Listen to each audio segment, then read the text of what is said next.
Welcome to the Folktale Project. This is Dan Scholes. Today we have another African folktale, and this one, it's a bit of a long one, but it is about one of the most interesting characters that I've seen in quite some time. This is The Adventures of a Jackal.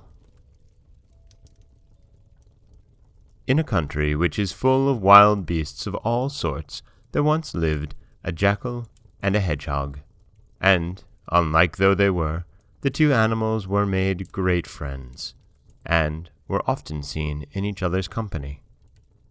One afternoon, they were walking along a road together when the jackal, who was the taller of the two, exclaimed, "Oh, there is a barn full of corn. Let us go and eat some." "Yes, do let us," answered the hedgehog. So they went to the barn and ate till they could eat no more. Then the jackal put on his shoes, which he had taken off so as to make no noise, and they returned to the high road. After they had gone some way, they met a panther, who stopped and bowing politely said, "Excuse my speaking to you, but I cannot help admiring those shoes of yours. Do you mind telling me who made them?" "Yes, I think they are rather nice," answered the jackal. "I made them myself, though."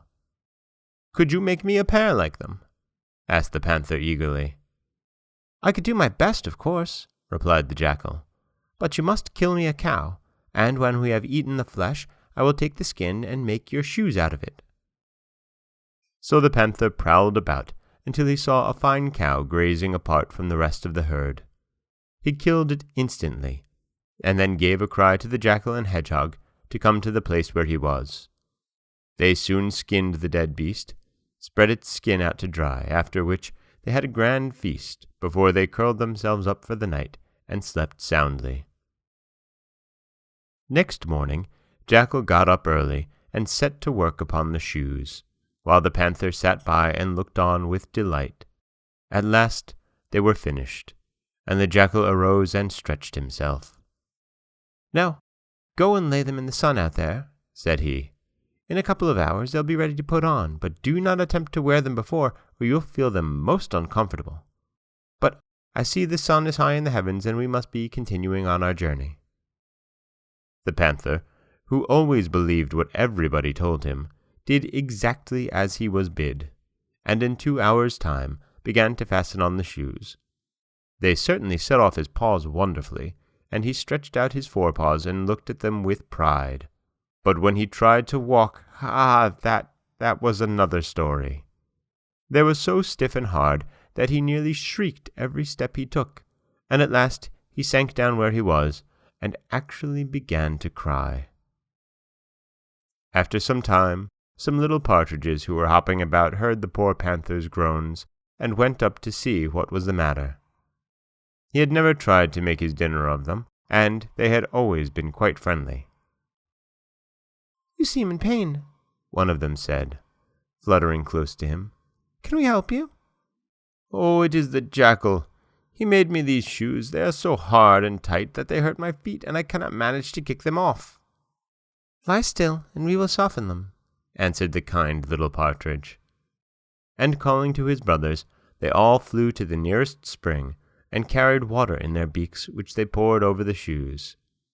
This they did till the hard leather grew soft, and the panther was able to slip his feet out of them. "Oh, thank you," he cried, skipping round with joy. "I feel a different creature. Now I will go after the jackal and pay him my debts." And he bounded away into the forest. But the jackal had been very cunning, and had trotted backwards and forwards in and out, so that it was very difficult to know which track he had really followed. At length, however, the panther caught sight of his enemy, at the same moment that the jackal had caught sight of him. The panther gave a loud roar and sprang forward, but the jackal was too quick for him, and plunged into a dense thicket, where the panther could not follow. Disgusted with his failure, but more angry than ever, the panther lay down for a while to consider what he should do next, and as he was thinking, an old man came by. "Oh, father, tell me how I can repay the jackal for the way he has served me." And without more ado, he told his story. "If you take my advice," answered the old man, "you will kill a cow and invite all the jackals in the forest to the feast. Watch them carefully while they are eating, and you will see that most of them keep their eyes on their food, but if one of them glances at you, you will know that is the traitor." The panther, whose manners were always good, thanked the old man and followed his counsel. The cow was killed, and the partridges flew about with invitations to the jackals, who gathered in large numbers to the feast. The wicked jackal came amongst them, but as the panther had only seen him once, he could not distinguish him from the rest. However, they all took their places on wooden seats placed around the dead cow, which was laid across the boughs of a fallen tree, and began their dinner, each jackal fixing his eyes greedily on the piece of meat before him. Only one of them seemed uneasy, and every now and then glanced in the direction of his host.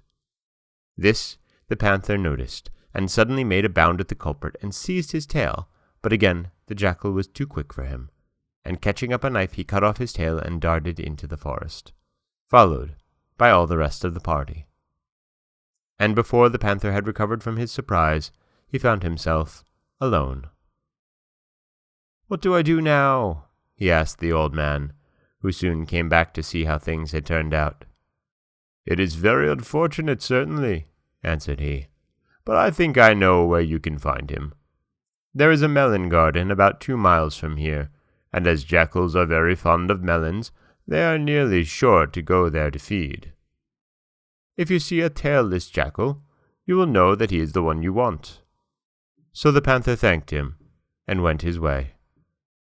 Now the jackal had guessed what advice the old man would give his enemy, and so, while his friends were greedily eating the ripest melons in the sunniest corner of the garden, he stole behind them and tied their tails together. He had only just finished when his ears caught sound of breaking branches, and he cried, "Quick, quick, here comes the master of the garden!" And the jackals sprang up and ran away in all directions, leaving their tails behind them. And how was the panther to know which was his enemy? "They none of them had any tails," he said sadly to the old man, "and I am tired of hunting them. I shall leave them alone and go and catch something for supper." Of course, the hedgehog had not been able to take part in any of these adventures, but as soon as all danger was over, the jackal went to look for his friend, whom he was lucky enough to find at home. "Ah, there you are," he said gaily. "I've lost my tail since I saw you last, and other people have lost theirs too, but that's no matter. I'm hungry, so come with me to the shepherd who is sitting over there, and we will ask him to sell us one of his sheep." "Yes, that is a good plan," answered the hedgehog, and he walked as fast as his little legs would go to keep up with the jackal. When they reached the shepherd, the jackal pulled out his purse from under his foreleg and made his bargain. "Only wait till tomorrow," said the shepherd, "and I will give you the biggest sheep you ever saw. But he always feeds at some distance from the rest of the flock, and it would take me a long time to catch him." "Well, it is very tiresome, but I suppose I must wait," replied the jackal, and he and the hedgehog looked about for a nice dry cave in which they could make themselves comfortable for the night.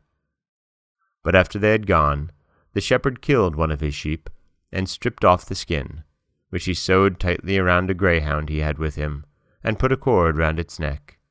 Then he lay down and went to sleep.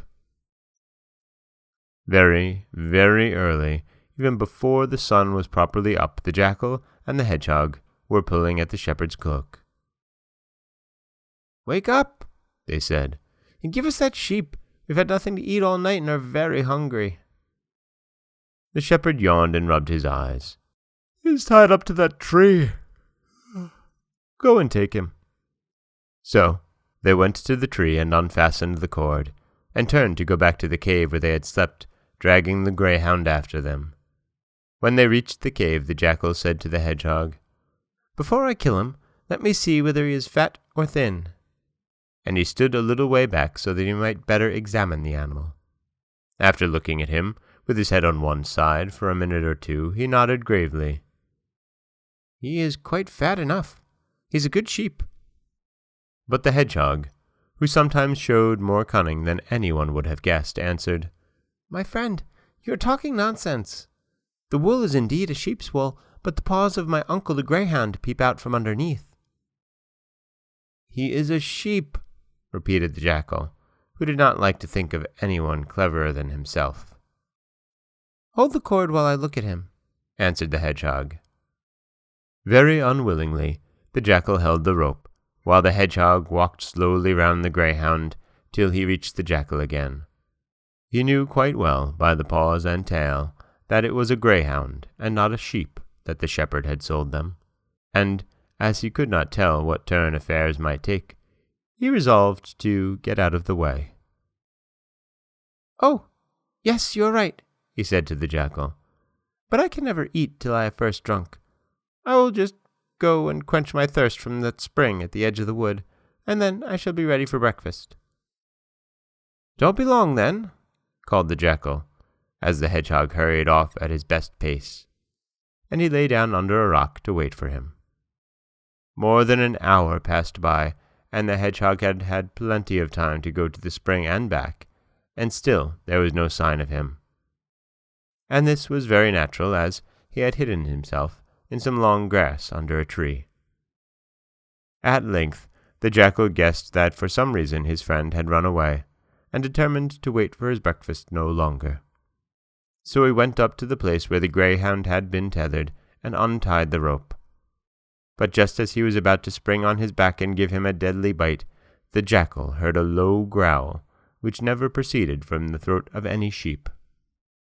Like a flash of lightning, the jackal threw down the cord and was flying across the plain, but, though his legs were long, the greyhound's legs were longer still, and he soon came up with his prey.